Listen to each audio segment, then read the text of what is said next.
আমি এমন অনেক মানুষ দেখেছি যাদের উপরটা খুব সুন্দর, উপরে খুব ফিটফাট, কিন্তু তাদের ভেতরটা পুরোই ময়লাতে ভরা, আবর্জনায় ভরা। কিন্তু এটার থেকে এটা তো বেশি উত্তম।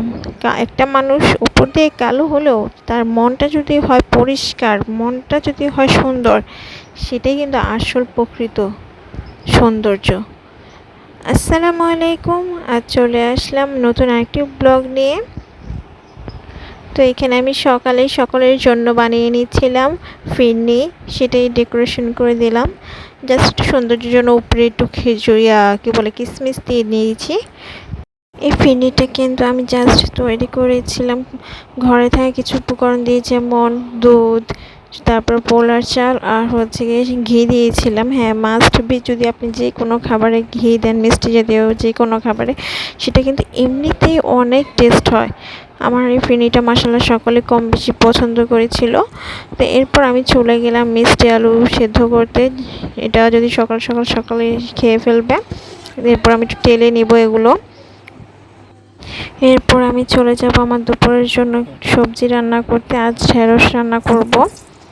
এমনও আমি অনেক পরিবার দেখেছি যে পরিবারে নিজেদেরই সন্তান বংশধর আসার কথা শুনেও অনেকে খুশি হয় না, নাতি নাতনি আসার কথা শুনে খুশি হয় না, হওয়ার পরেও তাদের প্রতি কোনো পাত্তা দেয় না। কিন্তু যখন থেকে দেখা যায় যে বাচ্চাটি দাদা দাদি, না ফুপা ফুপি, তারপরে কাকা চাচা, চাচি এসব বলতে শিখে, তখন দেখা যায় বাচ্চাটার জন্য কত দরদ হয়ে যায় তাদের, কত ভালোবাসা দেখায় তখন তাদের।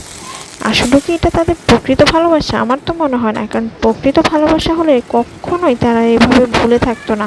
তারা অনাগত অবস্থাতেই সে বাচ্চার জন্য অনেক ভালোবাসা দেখাতো, অনেক ভালোবাসার কাজকর্ম করতো, বাচ্চার মায়ের প্রতি যত্ন নিত, কেয়ার করতো। কিন্তু আসলে তা না, তারা তো পরে লোক দেখানো এইসব করে।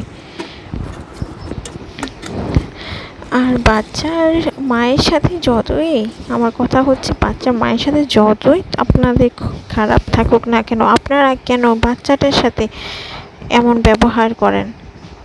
তো কথা বলতে বলতে আমার ঢেঁড়স রান্নাটা হয়ে গিয়েছে। কারোর যদি রেসিপিটা পছন্দ হয়ে থাকে, কাইন্ডলি প্লিজ আমার কুক অ্যান্ড ক্রাফট চ্যানেলটিতে গিয়ে এটা দেখে ফেলবেন।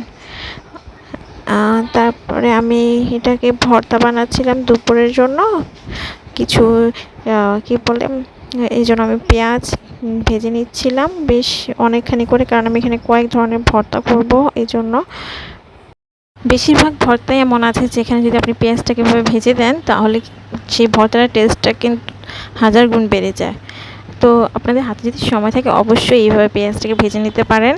তো এখানে আমি থানকুনি পাতা, আপনারা কী নামে জানেন ঠিক জানি না, আদামণি বলে, কেউ পয়সা পাতা বলে, তো আমাদের এখানে আদামণি থানকুনি এগুলোই বলে।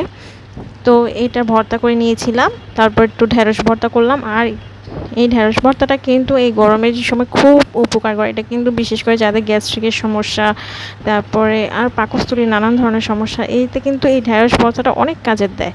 তারপর আমি আবার কিছু সামান্য কী বলে এটা, পেঁয়াজ ভাজা নিয়ে নিয়েছি। তো এই পেঁয়াজ ভাজা শুধুমাত্র আমি একটু লবণ আর একটু পোড়ামরিচ দিয়ে মেখে নিয়েছি, সামান্য একটু সরিষার তেলও দিয়েছি।